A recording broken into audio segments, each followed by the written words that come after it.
Alors, avant de prendre des mesures avec votre pince ampère-métrique, eh bien, il y a certaines vérifications que vous devrez faire, dont la première, c'est de venir vérifier les lignes de tension si les valeurs sont égales.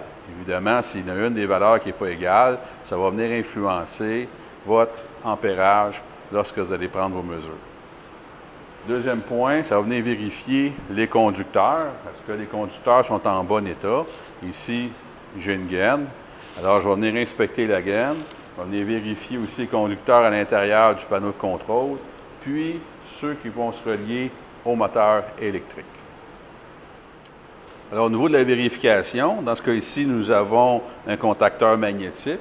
Il va y avoir une certaine consommation au niveau de la partie commande qui va être prise sur la phase 1 et la phase 2. Alors, dans ce cas ici, je n'irai pas prendre des mesures d'ampérage à mon moteur directement sur le panneau sectionneur qu'on a vu tantôt.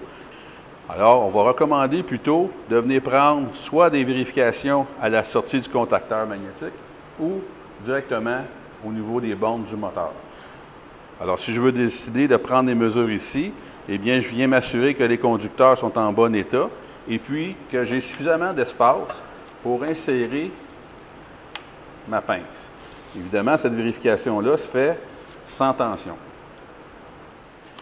Donc, au niveau des bornes du moteur, eh bien, c'est la même inspection au niveau des conducteurs, mais cette fois-ci, on va venir vérifier si les jonctions sont bien attachées, comme ici. Et là, on peut voir ici, au niveau d'un brin, que le brin est endommagé juste ici. Donc, il va falloir procéder à une réparation avant de prendre nos mesures sous tension. Je suis maintenant prêt à prendre ma mesure avec mon appareil. J'ai décidé de prendre ma mesure à la sortie du contacteur magnétique. Alors, j'installe ma pince comme ceci. Je me positionne au niveau de l'ampérage, donc l'ampérage le plus près de mon ampérage nominal de mon moteur. Et je peux démarrer. Donc, je tire l'arrêt. Je démarre. 6,74. La deuxième. Juste un petit point que je vais vous faire remarquer, c'est qu'au niveau du panneau sectionneur, les tensions n'étaient pas égales. Évidemment, ça va venir influencer mon ampérage. Alors, je continue. 7,40. Et la dernière.